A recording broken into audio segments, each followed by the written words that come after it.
Joining us now in studio are political analysts Kathy Abernathy on the right and Neil Sinapa on the left. Good evening to both of you, and thanks for joining us tonight. Races to watch tonight. Which ones interest you the most and why? Neil, we'll start with you. Senate District 16, Congressional District 22, and Supervisory District 3. Yeah, those are all going to be close races in some senses, and we'll learn a lot. And what about you, Kathy? Well, locally there aren't a lot. There's the supervisor races, Zach Scrivener, incumbent's running again, and of course the open seat. What's interesting that I noticed was how late most people are voting this time. I was just really surprised. It's low, but in the last like 24 hours, I mean, my neighbors all the way up and down the street just started bringing ballots. I mean, they had not bothered to vote yet. So yeah, they've been out for a while, too. Oh, they've been out for almost a month, yeah.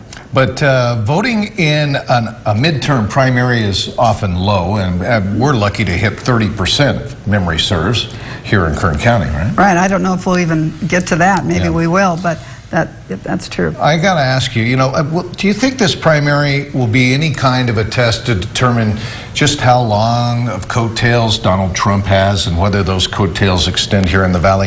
We have 3 Republicans running against Rudy Salas in the 22nd District. David Valadao, of course, is the incumbent who voted to impeach then President Trump. So we have Chris Matisse, who bills himself as a Trump Republican, and Adam Medeiros, who is a staunch Trump supporter.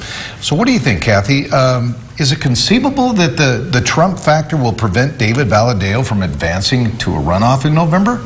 I don't think so. I think he'll do all right. You know what? The people that don't like Trump personally would love his agenda right now. And so when you say that's a Trump, I think this might even backfire in Los Angeles, where they're attacking that Republican, saying he's a Trump kind of person. People want that agenda: jobs, border, crime. They want the way that Donald Trump handled it. They may not want Donald Trump himself, but his issues are good issues. So I don't think that there's going to be anything here that affects people's support for the kind of agenda that Trump pushes. Trump hasn't endorsed Valadao in this race. Do you think David Valadao's losing any sleep over that?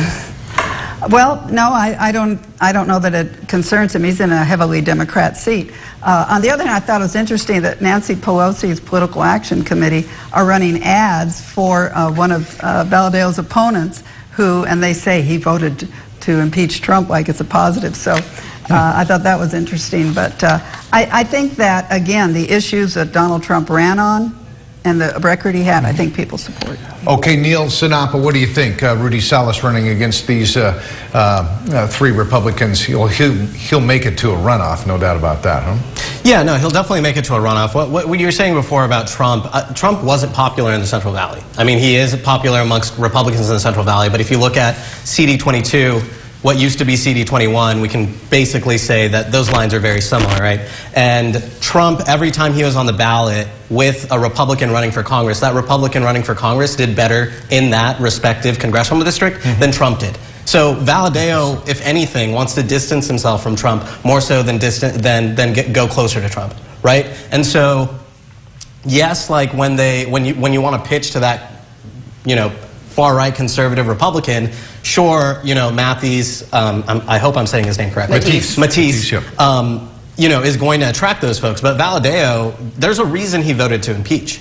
There's a reason he could use that to his benefit right now. And so I think that's, when you talk about coattails in the Central Valley, especially in CD22, you don't want to be close to Donald Trump. All right, well, we got in 2 questions there. Time goes by so fast. It does. You'll be back with us, though, throughout the night. And, of course, on 17 News Sunrise tomorrow morning, when we should be getting our first look at the first batch of members anyway, right? We'll see. Yeah. They're counting with an abacus, I think, down there. Kathy Abernathy, Neil Sinapa, as always, good to have you in, and appreciate your insight. Thank you both. Thank you both. Appreciate it. Thank you.